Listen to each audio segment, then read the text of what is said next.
அருட்பெரும் ஜோதி ஆனந்த வணக்கம். அன்பு சோடச லட்சுமி அன்பர்களே, நண்பர்களே, இந்த அற்புதமான சுக்கிர நாள் 3ஆம் பிறை திரு ஆடி பூரத்தன்று இந்த பயிற்சியை தொடங்குவதில் பெருத்த ஆனந்தம்.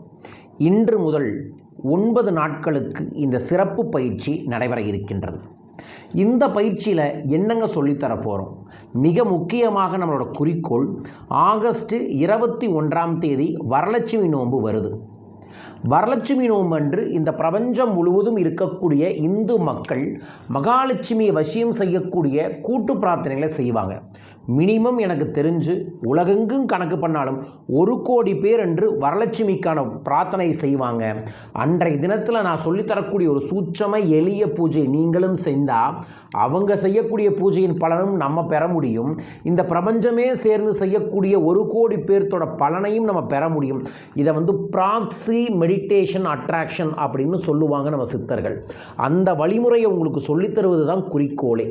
ஸோ இன்று முதல் நான் அதை படிப்படியாக சொல்லித்தந்து ஆகஸ்ட் 21ஆம் தேதி பிரம்மமுகூர்த்த நேரத்திலேயோ குளிகை நேரத்திலேயோ நான் சொல்லக்கூடிய வழிபாட்டை செஞ்சால் you can see the magic, you can see the miracles. Yes, வரத்தை தரும் வரலட்சுமி நோன்புக்காக தொடங்கக்கூடிய இந்த சோடசலட்சுமி பயிற்சி வகுப்பில் குறிக்கோள் அது இல்லாமல் வேறு என்ன கற்றுக்குவோம்? சோடசம் அப்படின்னா 16 விதமான லட்சுமிகள் இருக்கிறாங்க. அவங்கள அஷ்டலட்சுமி சொருபின்னு சொல்லுவாங்க. அந்த 8 லட்சுமிகளை நீங்கள் எவ்வாறு வழிபட வேண்டும், நமக்கு எந்த லட்சுமி டீஆக்டிவேட்டாக இருக்காங்க, எப்படி அந்த லட்சுமி ஆக்டிவேட் பண்ணணும், உங்கள் ராசிக்குரிய லட்சுமியை எப்படி டச் பண்ணணும், அந்த லட்சுமியின் அருளை பெறுவது எப்படி, லட்சுமியின் அருள் நமக்கு இருக்கா இல்லையான்னு எப்படி தெரிஞ்சுக்கணும் அப்படிங்கிற பல ரகசியங்களை இந்த பயிற்சியில் தான் உங்களுக்கு சொல்லித்தர இருக்கின்றேன். ஸோ ஒவ்வொரு நாளும் நான் மாலை நேரத்தில் இந்த பயிற்சியை பற்றிய முக்கியமான விஷயங்கள் உங்களுக்கு பகிர்ந்துக்குவேன். அதை நீங்கள் 5லிருந்து 10 நிமிடங்கள் தினமும் இன்றிலிருந்து 9 நாட்கள் பயிற்சி செய்தாலே உங்களுக்கு மகாலட்சுமியின் பரிபூர்ண அருள் கிடைத்தே தீரும். ஸோ உங்களுக்கும் கிடைக்க பிரார்த்திக்கின்றேன்.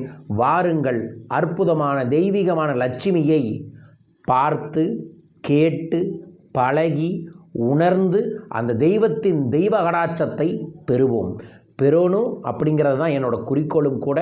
லட்சுமின்னு கமெண்ட் பாக்ஸில் மென்ஷன் பண்ணிவிட்டு லைக் பண்ணி ஷேர் பண்ணி சப்ஸ்கிரைப் பண்ணுங்கள். இந்த பயிற்சியில் நீங்கள் என்ன செய்யணும் என்ன செய்யக்கூடாது அப்படின்னா, நம்பர் 1 செய்ய வேண்டியது, கண்டிப்பாக பயிற்சிக்கு ஒரு கட்டணம் கட்டியிருக்கீங்க, சொல்லித்தரக்கூடிய விஷயத்தை ஒரு நோட்டு போட்டு முதல்ல எழுதுங்க. புரிஞ்சுதுங்களா? எழுதுறது முதல் பயிற்சி. அதற்கப்புறம் ஒவ்வொரு நாளும் உங்களுக்கு சில மந்திரங்களை சொல்வதற்கோ எழுதுவதற்கோ பார்ப்பதற்கோ சொல்லுவோம், அல்லது உங்கள் வீட்டில் செய்யக்கூடிய ஒரு சிறு பரிகாரமாகவும் சொல்லுவோம். அதை நீங்கள் ப்ராக்டிஸ் பண்ணி அதில் ரிசல்ட் கிடைச்சாலும் சரி கிடைக்காட்டிலும் சரி அனுபவத்தை எழுதணும். இதை தொடர்ந்து செய்யுங்க. குருஜி, நான் மாதவிடாய் நாளில் இருக்கேன், நான் பயணத்தில் இருக்கேன், நான் விடுமுறையில் இருக்கேன், எனக்கு நோய் நொடியாக இருக்குது, நான் எப்படி தினமும் செய்கிறது அப்படின்னா, இந்த பயிற்சியில் நான் கொடுக்கக்கூடிய கண்டென்ட்டு இந்த 9 நாட்களுக்கு மட்டுமல்ல, தொடர்ந்து உங்கள் வாழ்க்கையில் பயன்படுத்துறதுக்காகத்தான். ஆதலால் நோட்ஸ் எடுத்து வச்சுக்கிட்டு இப்போ செய்ய முடியாட்டி மறுபடியும் செய்யலாம். சில பேர் ஒரு சில நாள் பிஸியாக இருப்பாங்க, ஒரு சில நாள் ஃப்ரீயாக இருப்பாங்க, பரவாயில்லை.